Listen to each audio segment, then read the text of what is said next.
Today, we're walking you through closing day.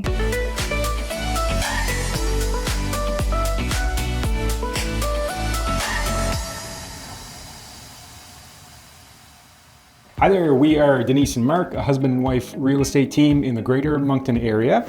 On this channel, we talk about all sorts of real estate related things in hopes of educating you if you're considering either buying or selling a home in this area.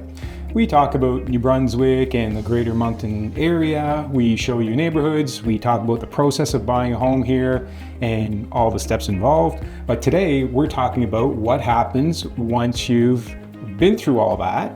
You found a house, you fulfilled all the conditions, and it's closing day. It's a fun day, but there is still a process to it, and it's something you should know about.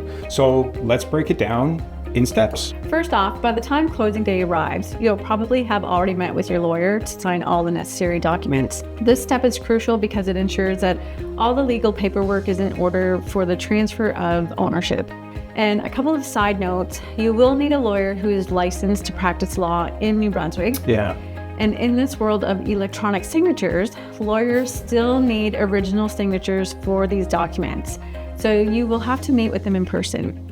If you're an out-of-province buyer, you'll have to get in a day or two before closing or arrange for the paperwork to be couriered to your local lawyer in your town to witness the signatures, and then have it couriered back to your lawyer in New Brunswick. So you've got the lawyer out of the way a day or two before closing. Next, on the morning of closing, we'll meet at the house for a final walkthrough. The reason for this is to make sure everything is as it should be. And these are the things that we check. We check all of the systems. So plumbing, heating, electrical. We turn on the lights, we run the water in every sink to check for proper flow, and we check the hot water. While we're doing that, we look underneath for any leaks. We flush every toilet. We test both the heating and cooling systems. If it's central air, it's relatively simple with one main central point or control point. But if it has baseboard heat, which is very common around here, we check every register and we check all the appliances that are included in the sale. So as we're walking through checking the systems, we inspect the overall condition. Does it look the same as the last time we saw it? We make sure there are no new damages. We look for any signs of water damage, leaks, or any other issues that might have popped up. Following that, we verify that all items that were supposed to remain with the house are still there, like window coverings, light fixtures, or any appliances included in the agreement. And finally, if there were any repairs or work agreed upon as part of the sale, we make sure it was properly completed. We generally know before going in because when we're dealing with repairs to be done by a seller, we'll write in the agreement that proof of work completed, usually in the form of a paid invoice, is to be sent to us no later than 3 days prior to closing. We do this to try to avoid potential disputes or delays at closing. If we have a paid invoice, we feel pretty confident the work is done. So what happens is if everything is not as it's supposed to be? Well, you'll need to let your lawyer know. Some minor things can be resolved between agents. About a month ago, we had an issue at pre-close inspection, so we called the agent to let her know and see if she could talk to her seller. She did, and we had a solution within 15 minutes, and it was resolved that day. Unfortunately, that's not always the case, and that's when lawyers have to get involved since we're talking about legal contracts. For bigger issues, your lawyer will be able to advise you on the best course of action. This might mean withholding some of the funds until the issue is resolved, or in some cases, it could mean renegotiating the terms or the price. In very extreme cases, it could mean the deal blowing up on closing day, but that's very rare, thankfully. Here's a pro tip for you: avoid closing on a Friday. In rare cases, a dispute over a serious issue at closing could potentially result in a delay into the next day. If that happens, you'll lose your entire weekend rather than one day.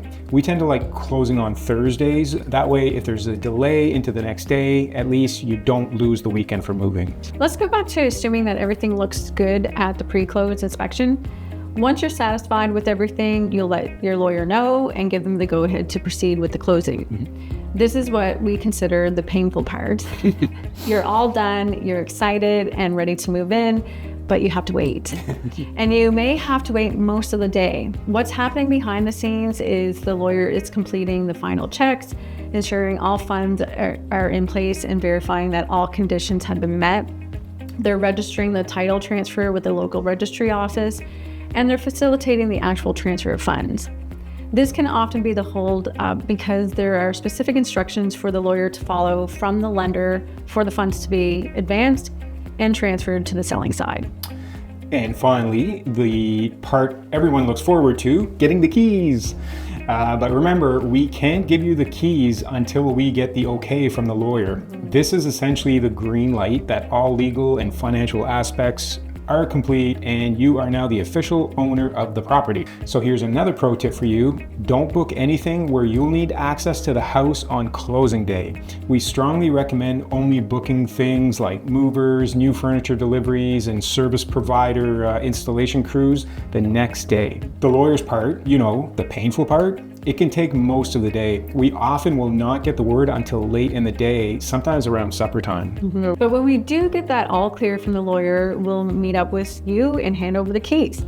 And just like that, it's official. Congratulations, you are a homeowner. Woohoo! Closing day is super exciting. It can be a bit of a waiting game, but with a little preparation and understanding of the process, you can make sure that it goes as smoothly as possible. This is the type of stuff that's part of our communication process with our clients that we work with, so they know what's next and how it will go, so they can plan accordingly. Having that information is key to a stress-free experience. Yeah. If you have any questions about the closing process or anything else related to buying or selling a home, feel free to reach out to us. Our contact info is below. We are Denise and Marc. Thanks for watching, and we'll see you next time.